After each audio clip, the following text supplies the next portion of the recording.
Bonsoir à tous. Le dernier verset donc de ce psaume nous dit la chose suivante: Kizé Elohim, car ce Dieu, Elohenu Olam Vaed, est notre Dieu à tout jamais, Hu Yinagenu Almut, et c'est ce Dieu, il nous conduira Almut. Alors il y a deux explications, soit Almut jusqu'à la mort, soit Almut signifierait, d'après d'autres commentateurs, nous conduirait donc éternellement.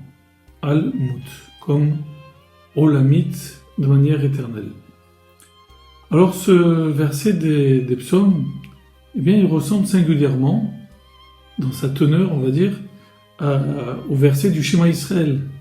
Ce credo, cette profession de foi du juif, qui est récité donc matin et soir, le Shema Israël, qui affirme donc l'unicité de Dieu, Hashem Elohenu, Hashem Echad, Dieu est unique et Dieu est l'Éternel est notre Dieu. Or dans ce Shema Israël, qui se trouve dans le livre de Devarim, Parashat Vaetranan, eh bien, il manque un verset en fait. Aujourd'hui, lorsque nous faisons le Shema Israël, nous rajoutons un verset, Baruch Shem Kevod Malchuto Leolam Vaed, qui signifie béni soit la gloire de sa royauté, Leolam Vaed, à tout jamais. Bien, cette phrase ne figure pas dans le texte originel, dans le livre de Devarim. D'où vient-il? Une autre question qu'on peut se poser, que veut dire Shema Israël? Lorsque nous, juifs, récitons ce Shema Israël, nous disons « Écoute, Shema, écoute Israël ». Qui est ce Israël? À qui nous adressons-nous? Eh bien, les sages du Midrash nous racontent la chose suivante. Lorsque Yaakov, le troisième patriarche, Abraham, Isaac et Yaakov, eh bien, s'est retrouvé à 147 ans sur son lit de mort, il a rassemblé tous ses enfants.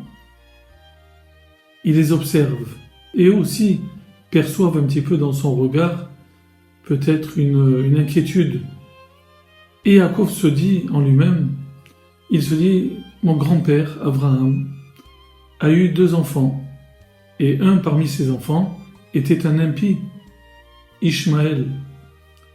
Mon père, se dit encore Yaakov, mon père Israël, a eu également 2 enfants.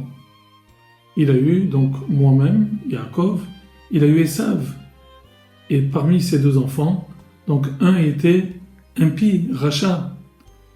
Et donc Yaakov s'inquiétait, il s'est dit peut-être également que parmi mes enfants, il y a des impies. Ont-ils tous suivi le bon chemin?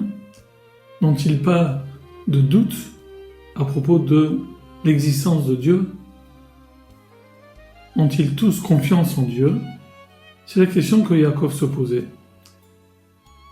Lorsque ses enfants l'ont vu douter, ils ont tous dit à l'unisson, Shema Israël, écoute Israël. Rappelons-nous que Yaakov s'appelle également Israël. Les enfants ont dit, écoute papa, Shema Israël, Hashem Elohenu, l'Éternel est notre Dieu, l'Éternel est un, nous te rassurons. Nous n'avons pas abandonné la foi de nos ancêtres. Et à ce moment-là, donc, Yaakov est rassuré. Et il leur dit, Baruch Shem Kevod Malchuto Leolam Vaed. Béni soit la gloire de sa royauté à tout jamais. Voilà d'où vient cette phrase, Baruch Shem Kevod Malchuto Leolam Vaed, que nous rajoutons. Cette phrase a elle-même été rajoutée donc par le patriarche Yaakov.